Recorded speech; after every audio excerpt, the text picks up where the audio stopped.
దేవునికి స్తోత్రం. దేవుని కృపను బట్టి, దేవుని దయని బట్టి మరొక పర్యాయం మీతో కలిసి వాక్య ధ్యానం చేసే భాగ్యము దేవుడు నాకు ఇచ్చినందుకు దేవుని వందనాలు. మీ అందరికి వందనాలు. ఉదయ కాలశంలో చిన్న మాట ధ్యానం చేద్దాం. లూకాసు వార్త 21వ అధ్యాయము 33వ వచనంలో ఇలా ఉంది: ఆకాశమును భూమియు గతించును గాని నా మాటలు ఏమాత్రమును గతింపవు అన్నాడు. ఈ మాట ధ్యానం చేద్దాం. పైన కొన్ని విషయాలు చెప్పాడు.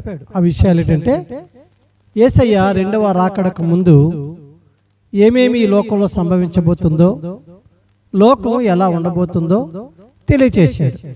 తెలియచేసిన తర్వాత ఆఖరిగా ముగింపులో ఈ మాట చెప్తున్నాడు: ఆకాశము గతించవచ్చు, భూమి గతించవచ్చు, కానీ నా మాటలు గతింపవని. ఎందుకంటే మనుషులు మాటల్లాగే దేవుని మాట కూడా అనుకొని అలాగే చెప్తారులే, ఏం జరుగుద్దిలే అనే నిర్లిప్తత క్రైస్తవ సమాజంలో ఏలుబడి చేస్తుందని, ఇప్పుడు ఏలుబడి చేస్తుందని దేవునికి అప్పుడే తెలుసు. దేవుని బిడ్డలారా, నేను ఒక మాట చెప్తున్నాను: ఆకాశం భూమి గతించిన దేవుని మాట గతించదు. అంతేకాదు 6 100 100 6 దేవుని మాట గతించదు, ఖచ్చితంగా నెరవేరుతాడు. దేవుని మాటలు ఏ నెరవేరుతూ వచ్చాయో, ఇంకా ఏమి నెరవేరబోతున్నాయో కొన్ని మాటలు మీకు తెలియచేస్తాను. దేవుని బిడ్డలారా, యేసు ప్రభు వారు ఈ లోకంలో నరుడుగా ఉద్భవిస్తాడు, జన్మిస్తాడు అని ఆదికాండం 3వ అధ్యాయంలోనే అవమ్మ దగ్గరే ప్రవచనం ఉంది కదా, 3:15లో. యెషయా గ్రంథం 7:14లో ఉంది కదా, కన్యక గర్భవతి కుమారుని కంటుందని. యెషయా 9:6లో ఉంది కదా, శిశువు పుడతాడు, కుమారుడు అనుగ్రహించబడతాడని. మేక 5:2లో ఉంది కదా, ఆయన బెత్లెహేములో జన్మిస్తాడని.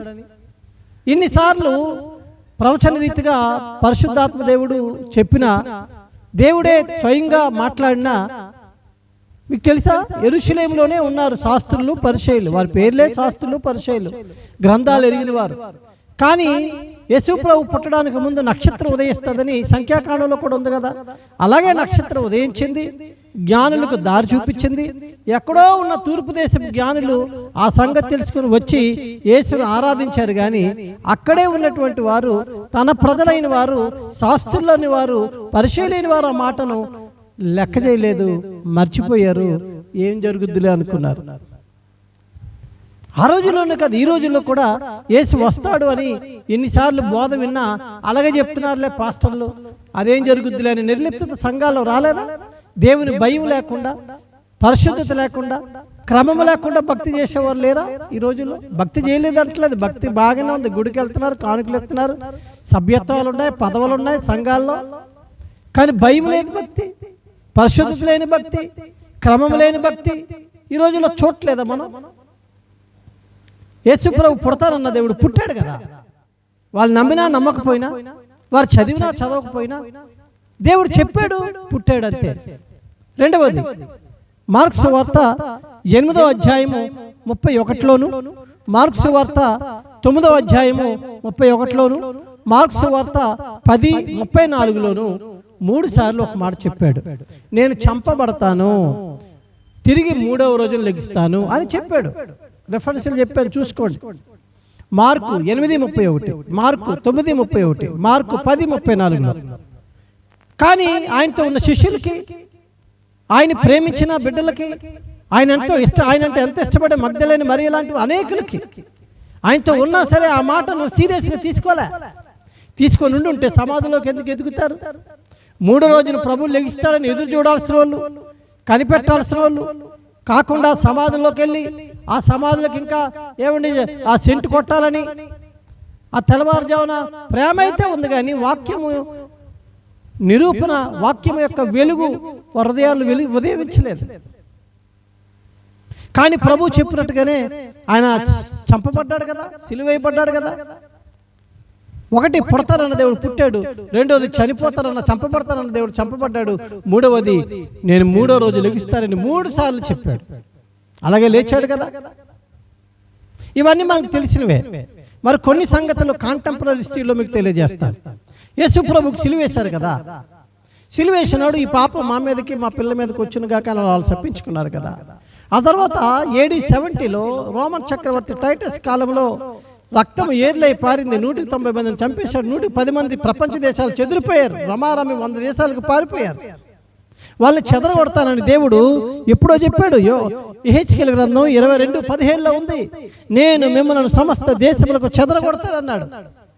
అంటే పుడతారన్న దేవుడు పుట్టాడే, చంపబడతారన్న దేవుడు చంపబడ్డాడే, తిరిగి లేస్తారన్న దేవుడు తిరిగి లేచాడే. అంతేకాదు యూదులను చెదరగొడతానన్న దేవుడు యూదులను చెదరగొట్టాడు.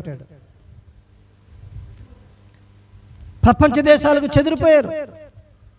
అదే దేవుడు మళ్ళీ ఏం చెప్పాడు తెలుసా? మిమ్మల్ని సమకూరుస్తానన్నాడు. జెఫన్యా 3:19-20. జెఫన్యా గ్రంథం 3:19-20 వచనాలు చదవండి. మీరు ఏ ఏ దేశాలకు చెదిరిపోయారో అక్కడి నుంచి మళ్ళా సమకూరుస్తానన్నాడు. AD 70లో యూదులు ప్రపంచ దేశాలకు చెదిరిపోయినా 1800 సంవత్సరాలు గడిచిపోయినా ఆటంకాలు ఎన్నో వచ్చినా, అభ్యంతరాలు ఎన్నో వచ్చినా, ఎట్లర్ లాంటి వాడు లక్షల మందిని చంపేసినా, ప్రపంచంలో ఐక్యరాజ్య సమితి వారికి సపోర్ట్ చేయకపోయినా, అప్పట్లో ప్రపంచాన్ని పరిపాలన చేస్తున్న బ్రిటిష్ వారు వారికి సపోర్ట్ చేయకపోయినా, ఏ విధమైనటువంటి సహాయ సహకారాలు అందకపోయినా 1897లో హెర్జల్ థియోడోర్ విలియమ్స్ జియోన్ కాంగ్రెస్ ప్రారంభించి స్విట్జర్లాండ్లో ప్రపంచ దేశాల్లో ఎన్నో చాలా జరిగినాయి. అవన్నీ చెప్తే గలిబిలవుతుంది మీకు. ఏ విధమైన తిరిగి ఆ దేశం సమకూర్చబడ్డానికి, ఆ ప్రజలు సమకూర్చబడ్డానికి, తిరిగి ఆ దేశం ఏర్పడడానికి అవకాశం ఏ కొసాన లేకపోయినా 1800 సంవత్సరాల తర్వాత తిరిగి ఆ దేశాన్ని దేవుడు ఏర్పాటు చేశాడు. దేవుని మాట 1800 సంవత్సరాల తర్వాత కూడా జరిగింది. దేవుడు చెప్తే బబులోనులో 70 సంవత్సరాల తర్వాత విడిపించబడతారు అన్నట్టుగా 70 సంవత్సరాలు విడిపించాడు కదా. దేవుడు చెప్పినట్టుగా 400 ఏళ్ల తర్వాత ఇశ్రాయేలును ఐగుప్తు నుంచి విడిపించాడు కదా. అక్కడ 70-400 చూశారు, ఇక్కడ 1800 సంవత్సరాలు అయినా సరే తిరిగి వారిని సమకూర్చాడు. దేవుని మాట ఎంత ఖచ్చితమో గమనించండి. దేవుని బిడ్డ, పుడతానన్న దేవుడు పుట్టాడు, చంపబడతానన్న దేవుడు చంపబడ్డాడు, తిరిగి లేస్తానన్న దేవుడు తిరిగి లేచాడు, ఇశ్రాయేలును చెదరగొడతానన్న దేవుడు చెదరగొట్టాడు, సమకూరుస్తానన్న దేవుడు సమకూర్చాడు.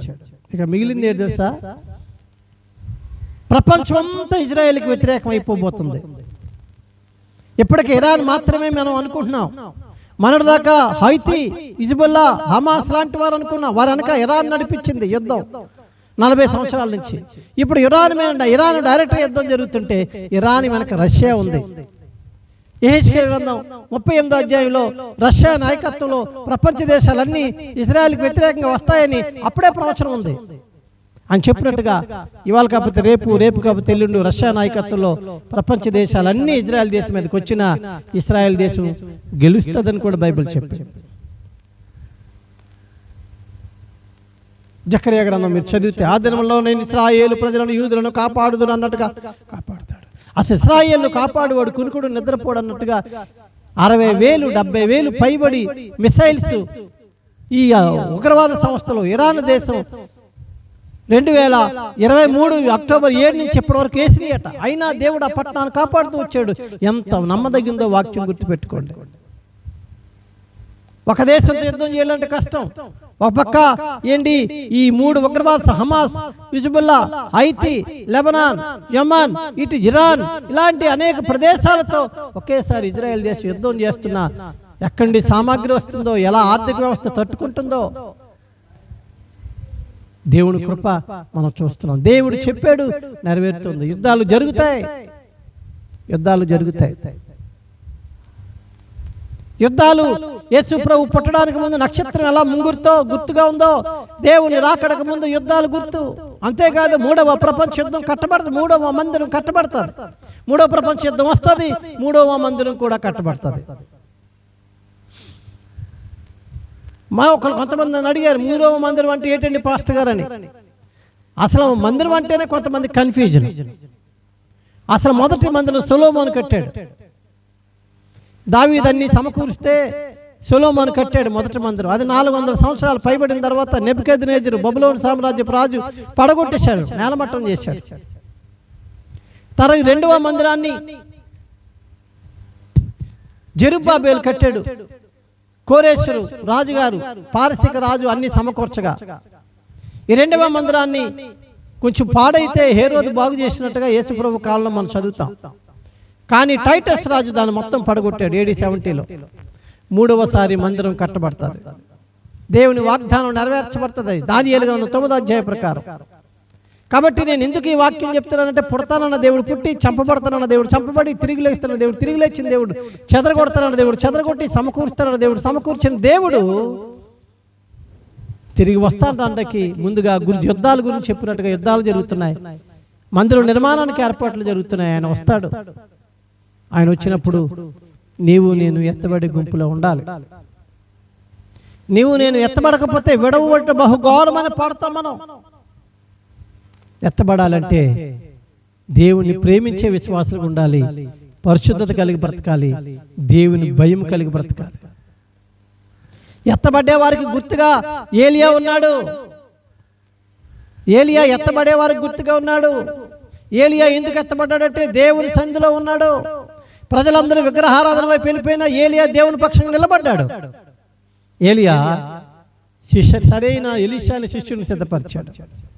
దేవుని బిడ్డ, నువ్వు కూడా ఎత్తబడాలంటే దేవుని సన్నిధిలో దేవుని భయం కలిగి, ప్రజలందరూ విగ్రహారాధన వైపు, అన్యుల వైపు, లోకం వైపు వెళ్ళిపోతున్నా దేవుని పక్షంగా నిలబడు.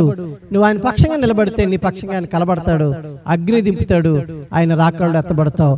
ఆయన రాకడలో ఎత్తబడడానికి ఈ సంఘమా ఆ సంఘమా కాదు, ఈ పాస్టర్ గారు ఆ పాస్టర్ కాదు, నీ పరిశుద్ధతను కాపాడుకో, విశ్వాసాన్ని కాపాడుకో, నిరీక్షణ కలిగి బతుకు, దేవుని ప్రేమించు, దేవునికి భయపడు. దేవుడు వచ్చినప్పుడు ఎత్తబడే భాగ్యం పరిశుద్ధాత్మ దేవుడు మనందరికీ దయచేయును గాక. ఆమేన్.